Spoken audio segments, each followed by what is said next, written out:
बच्चों, elite math solution की तरफ से आपका स्वागत है। आज का वीडियो पार्ट 4 लाया हूँ, जिसमें प्रोबेबिलिटी के ऊपर इंपॉर्टेंट क्वेश्चंस हैं।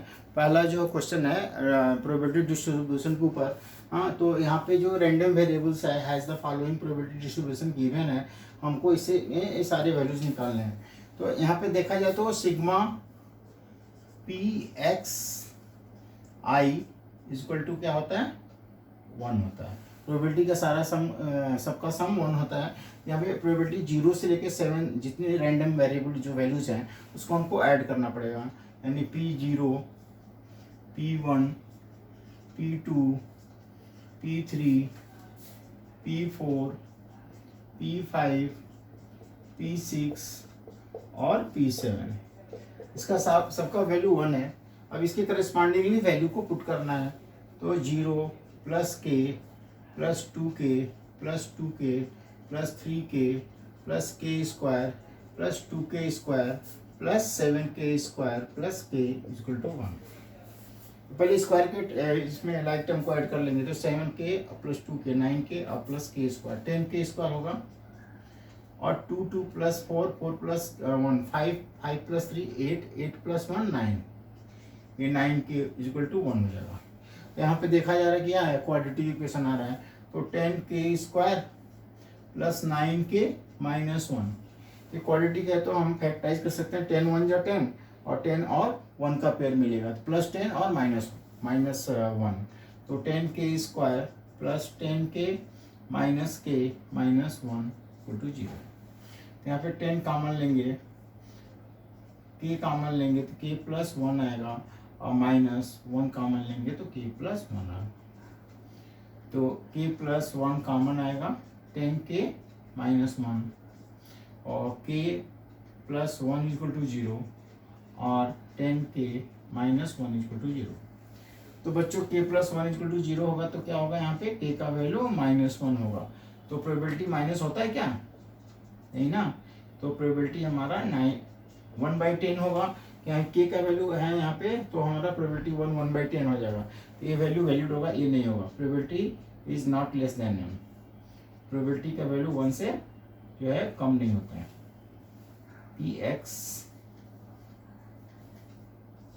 Px is not less than 1।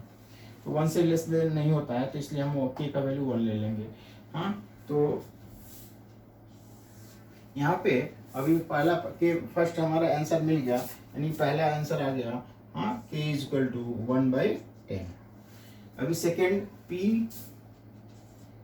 x is varying from 0 से लेके 5 तक वेरी कर रहा है। तो ग्रेटर देन 0 और लेस देन 5 है। तो ग्रेटर देन 0 लेस देन 5 मतलब 0 से ज़्यादा p1 होगा, p2 होगा, p3 होगा और p4 होगा। p3 के बाद p4 होगा। p5 तो ले नहीं सकते ना। तो p1 p2 p3 p4। तो इसके वैल्यूज लिखेंगे तो p1 क्या है हमारा k, p2 कितना है 2k, p3 कितना है 2k, p4 कितना है 3k। ये सबको ऐड कर दो। 3 plus 2 5 5 plus 2 7 7 plus 1 8k 8 into 1/10 2 4 जा 2 5 जा, इसकी प्रोबेबिलिटी 4/5 हो जाएगी। सेकंड का आंसर। एक और सम करना है थर्ड में हमारा क्या है, Px is greater than equal to 6 है। 6 से ज़्यादा मतलब P7 6 के ग्रेटर देन इक्वल टू तो 6 भी लेंगे। P6 और P7 एटलीस्ट 6 है ना, तो P6 P7 लेंगे। तो 6 क्या क्या है 2k square plus 7k square plus k होगा। तो 9k square plus k square मतलब 9 इंटू 1/100 और k क्या है हमारा 1/10। तो 9/100 और प्लस 1/10, तो 100 एलसीएम होगा, ये 9 हो गया और प्लस कितना होगा 10, तो 19/100 ये हमारा आंसर आ जाएगा। तो बच्चों ये पहला क्वेश्चन था। पहला क्वेश्चन का जो है ये सोल्यूशन होगा, हाँ, जिसमें हमको प्रोबेबिलिटी डिस्ट्रीब्यूशन गिवन है, और उसमें हमको पहले कांस्टेंट फाइंड करना है। कांस्टेंट फाइंड करने के बाद सेकंड में ये फाइंड करना है, 0 से लेकर 5 के बीच का वैल्यू निकालना है। 0 से ज़्यादा 1 से लेकर 4 तक लेंगे, और ग्रेटर देन 6 मतलब 6 और 7 लेंगे। तो पहले प्रोबेबिलिटी का सारा सम 1 होता है, उसके सारे वैल्यू 0 से लेकर 7 तक का लिख देंगे। इसको सॉल्व करेंगे, क्वाड्रेटिक इक्वेशन बनेगा, के मिल जाएगा। के का वैल्यू नेगेटिव नहीं होगा, प्रोबेबिलिटी जो है, हाँ, 0 से लेके हमारा कहाँ क्या होता है, 1 से 0 से 1 के बीच में होता है ना, यानी कि यहाँ पे हम लिख सकते हैं ऐसे, कोई भी प्रोबेबिलिटी जो होता है इवेंट, वह 0 से ज़्यादा और 1 से कम होता है। तो इस तरह से हम यहाँ पे हम नोटिफिकेशन कर सकते हैं।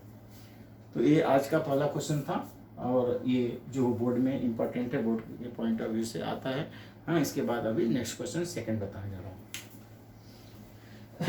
Of the heads in the 2 tosses of the coin. 2 toss जो है करेंगे तो उसका सिंपल पॉइंट्स क्या हो सकता है, क्या होता है, the coin is tossed 2 times। तो सैंपल स्पेस इसका होगा HH, ST, TH और TT, ये सारे होंगे। लेकिन यहाँ पे मीन भी फाइंड करना है और वेरिएंस भी फाइंड करना है। तो number of the heads in the 2 toss में, 2 टॉस के कॉइन में नंबर ऑफ हेड्स कितना आ रहा है, तो इसके रैंडम वेरिएबल क्या होंगे, x का वैल्यू 0 हेड हो सकता है, 1 हेड हो सकता है, और 2 हेड हो सकता है। तो हमको 2 बार ही टॉस करना है, तो 0, 1, 2 हमारे 3 केस बनेंगे। तो 0 में हमारा क्या होगा, Px इक्वल टू 0, 0 हेड मतलब टेल टेल एक बार आता है, तो P ऑफ टेल टेल आएगा। इसकी प्रोबेबिलिटी कितनी होगी, 1/4। टेल टेल एक ही बार आ रहा है ना, तो 1/4, टोटल हमारा NS4 है। Px इक्वल टू 1 मतलब एक हेड आने की प्रोबेबिलिटी, हाँ, यानी 0 हेड अभी 1 हेड, 1 हेड कब आएगा, तो ये हो गया P, ST और TH 2 बार आ रहा है, तो 2/4, 1/2।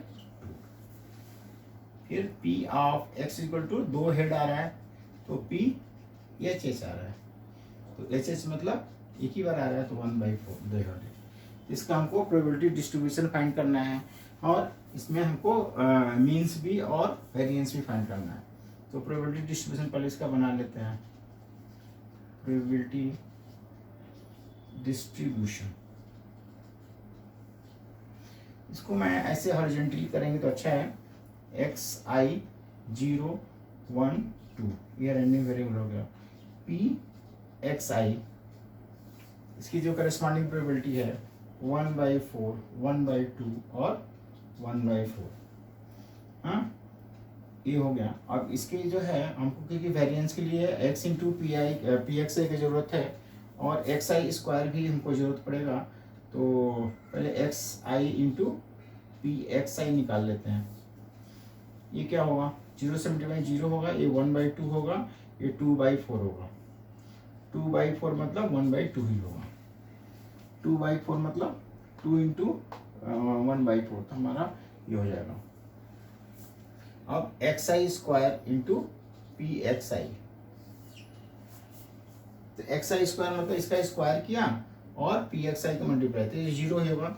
इसका स्क्वायर करेंगे तो क्या होगा, 1 का स्क्वायर इंटू 1/2, तो यही होगा, सेम होगा। 2 का स्क्वायर कितना होगा, 4, 4 इंटू 1/4, तो हमारा 1 हो जाएगा।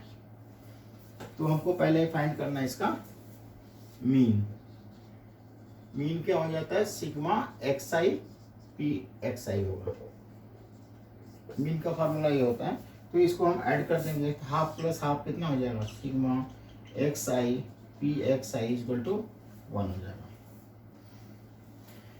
तो इसका वैल्यू मीन 1 आ जाएगा, और वेरिएंस जो है इसको भी ऐड करना पड़ेगा, हाफ प्लस 1, ये कितना हो जाएगा, सिग्मा xi स्क्वायर Pxi, ये हो जाएगा 3/2, हाफ प्लस 1 3/2 हो जाएगा, हाफ प्लस 1 3/2 हो जाएगा।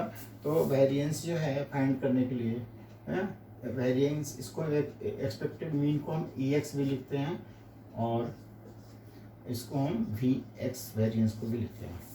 ये हो जाता है sigma x i square p x i minus sigma x i p x i का होल स्क्वायर, मीन का होल स्क्वायर। ये हमारा आया कितना 3/2 माइनस 1 ये 1/, ये के हेड आने मतलब हेड टेल टेल हेड 2 बार आ रहा है तो 2/4 1/2 हो जाएगा, और हेड हेड आने की मतलब 1/4 होगा।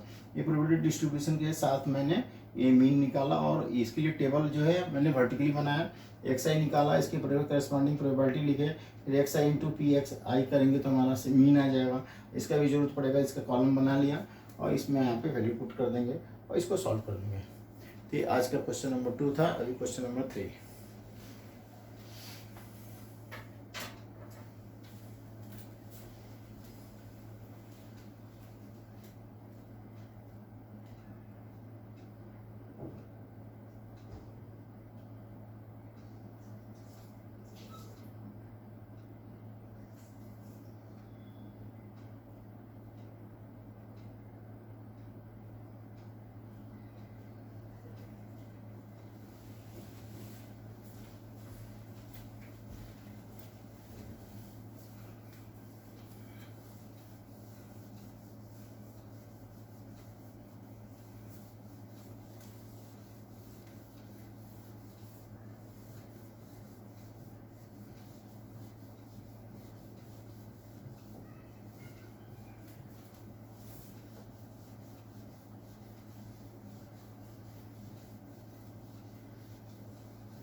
बच्चों आज का क्वेश्चन नंबर ये 3 है। A pair of dice is throne 7 times. ये पेयर ऑफ डाइस जो है 7 बार ड्रॉन कर रहा है, थ्रोन कर रहे हैं। If the getting a total 7 is considered a success. Total 7 इसका जो है हाँ सक्सेस है। What is the probability of no success, at least 6 success, at most 6 success, at most 6 success. तो टोटल 7 दिया है सक्सेस के लिए। तो यहाँ पे हम बाइनोमियल के ऊपर जो है हम सम करेंगे, बाइनोमियल डिस्ट्रीब्यूशन के ऊपर। जो हमारा प्रोबेबिलिटी डिस्ट्रीब्यूशन है उसमें बाइनोमियल का जो फार्मूला है होता है P X equal to R N C R P raise to R Q raise to N minus R. तो हमारा कोई भी जो है ये होता है प्रोबेबिलिटी का जो एक सक्सेस होता है दूसरा फेलियर होता है। पी सक्सेस होता है तो क्यू फेलियर होता है। सक्सेस प्लस फेलियर यानी पी प्लस क्यू 1 हो जाता है। पी प्लस क्यू का वैल्यू 1 हो जाता है, सक्सेस प्लस फेलियर। तो यहाँ पे हमारा पी जो है प्रोबेबिलिटी कितना होगा इसको फाइंड करने के लिए हमारा टोटल 7 में आने वाली कितने पेयर्स आएंगे। टोटल 7 में 2 5, अच्छा 1 से लिखते हैं तो पहले क्या आएगा 1 6 6 1 2 5 5 2 4 3 और 3 4।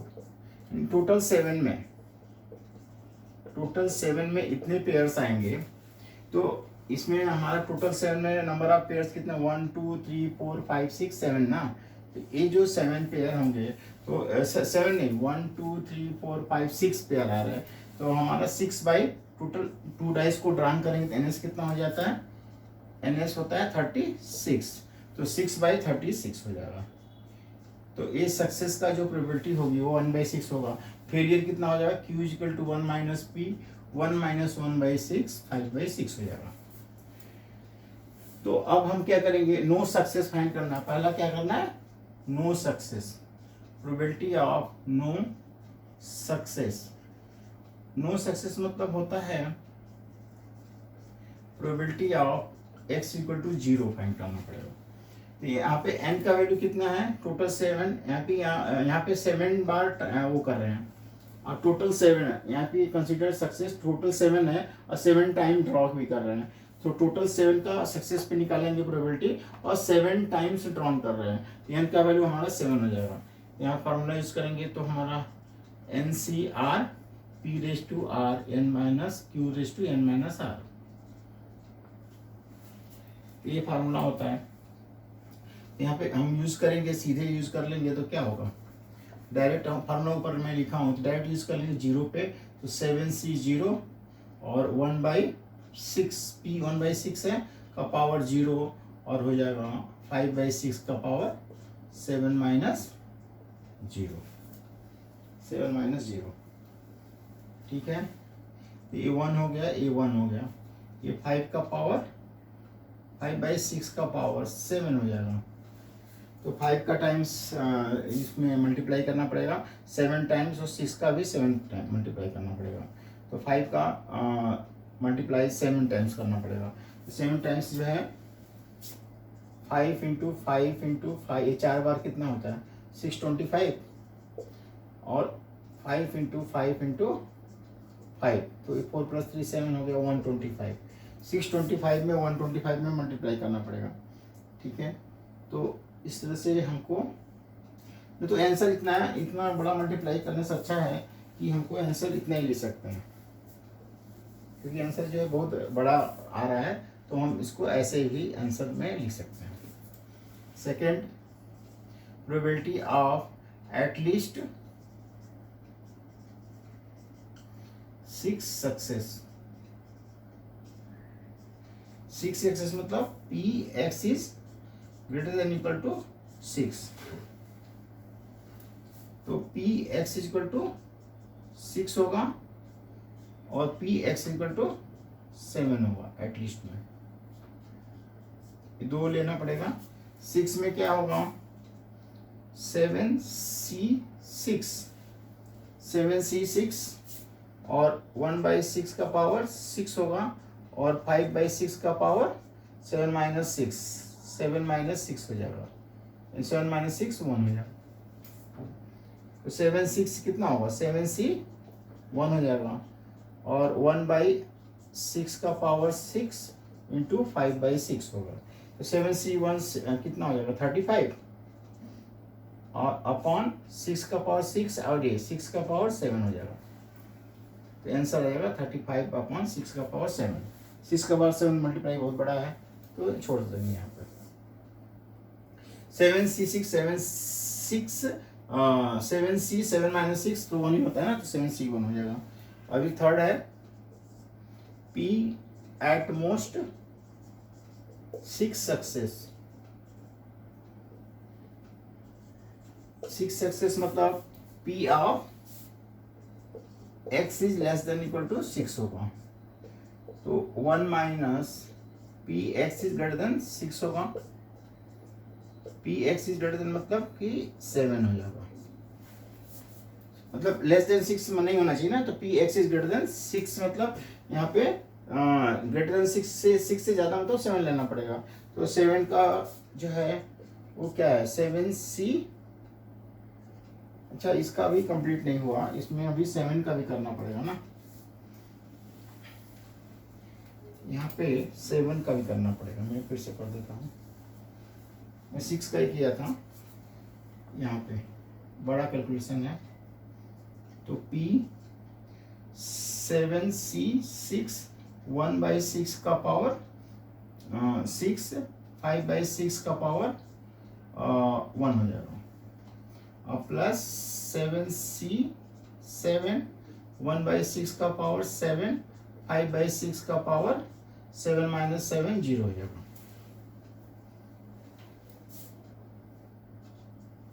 ठीक है, तो ये 7c6 तो 7 हो गया, ये 1/6 और 1/6 ये कितना हो जाएगा 5/6 का पावर 7 हो जाएगा।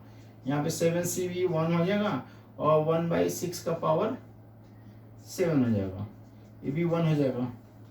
तो हम अगर मैं कॉमन करता हूँ 1/6 का पावर 7 कॉमन लेता हूँ तो 35 प्लस 1 36 अपॉन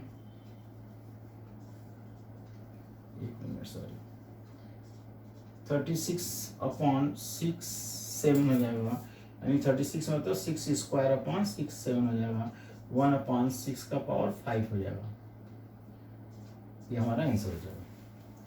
इसका होगा 7c 7 और 1/6 का पावर 7 5/6 का पावर 0, 1 ये हो गया 1 इंटू 1/6 का पावर 7 इंटू 1 हो जाएगा। 1 माइनस 1/6 का पावर 7, यहीं पे आंसर छोड़ सकते हैं। तो ये हो गया। क्वेश्चन नंबर 3 था, तो ये सिंपल क्वेश्चन था। A pair of the dice is throne 7 times, और 7 टाइम्स डाई को थ्रोन करेंगे तो 6 इंटू 6 7 टाइम बहुत बड़ा होता है ना, तो इसलिए हमको इसमें बाइनोमियल का फार्मूला यूज करना पड़ेगा, बाइनोमियल डिस्ट्रीब्यूशन का। बाइनोमियल का जो है फार्मूला जो है ये है बाइनोमियल का P X equal to R N C R P raise to R Q raise to N minus R, ये वाला फॉर्मूला यूज करना। तो इसमें सक्सेस और फेलियर दो चीज होता है। तो अगर सक्सेस है तो टोटल 7 पे मतलब 1 6 से लेके हमारा 3 4 तक, यहाँ कितने नंबर्स आ रहे हैं 6, तो 6/36 होगा, 1/6 सक्सेस का होगा, फेलियर का होगा 5/6। तो नो सक्सेस मतलब एक भी सक्सेस नहीं, तो नो सक्सेस में हमारा x इक्वल टू 0 हो जाएगा। तो 7c 6, तो नो सक्सेस 1/6 का पावर 0, 5 6 पे 7 माइनस 0 7 हो जाएगा, तो ये 5/6 का पावर 7 हो जाएगा आंसर। ये भी 1 हो गया 1 हो गया। एटलीस्ट 6 सक्सेस में x is greater than equal to 6 लेंगे 7 लेंगे, दोनों का वैल्यू डाल के सिंप्लीफाई कर देंगे। एटमोस्ट 6 में हमारा लेस देन इक्वल टू 6 होगा, 1 minus P X is greater than 6, तो जो कि 7 होगा, इसका वैल्यू डाल के सिंप्लीफाई कर देंगे। इसके बाद क्वेश्चन नंबर 4 हम टॉस कर रहे हैं, इसके रैंडम वेरिएबल कितना होगा, x इक्वल टू 0 1 2 3, ये होगा रैंडम वेरिएबल। लेकिन यहाँ पे हेड आने की प्रोबेबिलिटी कितनी होगी, नंबर ऑफ हेड पे करना है ना, तो p इक्वल टू हेड का हाफ होगा, q equal to 1 minus p, तो 1 minus half that is half हो जाएगा। तो डिस्ट्रीब्यूशन बनाना है p x इक्वल टू 0 पे, हमारा n कितना है, find the distribution of the number of heads when coins is toss 3, n equal to हमारा 3 है। n इक्वल टू 3 है और 3 बार टास्क कर रहे हैं, तो कितना होगा, पी एक्स इक्वल टू 0, 0 पे क्या होगा, फार्मूला होता है P X equal to R पे डिस्ट्रीब्यूशन का N C R P raise to R Q raise to N minus R. यहाँ पे 3c 0, 1/2 का पावर 0 और 1/2 का पावर 3 हो जाएगा। 1 इंटू 1 इंटू 1/8, 1/8 हो जाएगा। और x इक्वल टू हमारा 1 हेड पे 3c1 हाफ 1, 1/2 का पावर 3 माइनस 1 2 हो जाएगा। देन 3 इंटू 1/4, 1/8 हो जाएगा, यानी 3/8 हो जाएगा। पी एक्स इक्वल टू 2 पे 3c2 हाफ 2 हाफ 3 माइनस 2 1 होगा। तो ये हो जाएगा कितना, 3c2 हमारा 3 हो जाएगा, 3c2 हमारा 3 हो जाता है, 3c3 माइनस 2, तो 1/4 1/8, इसका भी होगा 3/8। अब पी एक्स इक्वल टू 3 पे 3c3 हाफ 3 हाफ 0, 3c3 1 होता है, 1/8 1/8 हो जाएगा। तो अभी प्रोबेबिलिटी डिस्ट्रीब्यूशन इसका बनाना है, probability distribution x equal to 0 1 2 और 3, पी एक्स 0 पे 1/8, 3/8, 3/8, 1/8। अभी इसका आंसर कैसे करेक्ट है, इसका अगर सबका सम करेंगे तो 1 आना चाहिए, 1 आएगा तो मतलब करेक्ट है। 3 3 6 7 8/8 मतलब इसका प्रोबेबिलिटी का सम 8 है, इसका मतलब हमारा सम राइट है। ठीक है, एक कॉइन को 3 टाइम्स टॉस कर रहे हैं, तो हमारा उसकी रैंडम वेरिएबल क्या होगा, 0 1 2 3, और उसका हेड पे फाइंड करना है, तो हेड को सक्सेस लेना है, तो हेड का सक्सेस लिया तो टेल हमारा ये हो जाएगा, फेलियर हो जाएगा। तो फेलियर का क्यू हाफ हो जाएगा, 0 पे 1 पे 2 पे 3 पे निकालेंगे, इसके डिस्ट्रीब्यूशन को लिख लेंगे। तो आज का वीडियो का इसके बाद लास्ट क्वेश्चन बताने जा रहा हूँ, question number 5। If the sum of the mean and variance of a binomial distribution is for the 5 trial is this, find the distribution. तो sum by given condition, mean plus variance is equal to 1.8। यहाँ पे n का value दिया है 5 trials मतलब n is equal to 5। Mean का होता है फॉर्मूला np, इसका होता है npq, वेरिएंस का 1.8। तो यहाँ पे n का वैल्यू 5 है, तो यहाँ पे हो गया 5p, यहाँ पे 5p और q की जगह पे क्या डाल सकते हैं, 1 माइनस p, 1 माइनस p। इसको सिंप्लीफाई करते हैं, 5p माइनस 5p स्क्वायर 1.8, उसको साइड में कर दो, ये 10p हो गया, minus 5p square 1.8, 5p square minus 10p plus 1.8 equal to 0। ये क्वाड्रेटिक में हो गया, और डिसिमल में इसको हटाना है, तो हमको इसको 5 से मल्टीप्लाई कर दें, 18 5 जा 9 हो जाएगा, तो 25p स्क्वायर माइनस 50p और ये हो जाएगा 9। मैं डिसिमल को रिमूव कर दिया, अब इसको फैक्टराइज करेंगे तो क्या होगा, 25 का 5 इंटू 5, इसका 3 इंटू 3, तो 5 5 जा 5, 25 3 जा 75, तो 5 3 जा 50, 3 जा 45, 45 और 5 का पेयर बन रहा है, 45 और 5 का, ये हो गया 45p माइनस 5p और प्लस 9। यहाँ पे हम कॉमन लेंगे, 5p कॉमन होगा, 5p माइनस 9 होगा, -1 5p माइनस 9 होगा। तो यहाँ पे 5p माइनस 1 और 5p माइनस 9 दो काउंट फैक्टर आएंगे। 5p माइनस 1 इक्वल टू 0 और 5p माइनस 9 इक्वल टू 0। तो 5p equal to 1, p equal to 1/5 और 5p इक्वल टू q 9 और p इक्वल टू 9/5। तो 9/5 एग्जिस्ट नहीं करेगा। Probability is varying from 0 to लेके 1 तक होता है। तो ये हमारा p का वैल्यू एग्जिस्ट नहीं करेगा। अब हम 1/5 पे q निकाल लेंगे। q कैसे निकालेंगे? q is equal to 1 minus p, तो 1 माइनस 1/5 4/5 हो जाएगा। p का वैल्यू मिल गया और ये तो प्रोबेबिलिटी डिस्ट्रीब्यूशन का देयरफॉर प्रोबेबिलिटी डिस्ट्रीब्यूशन के लिए जो फार्मूला होगा P X equal to R के लिए N C R P raise to R Q raise to N minus R. तो हम क्या होगा P X equal to are,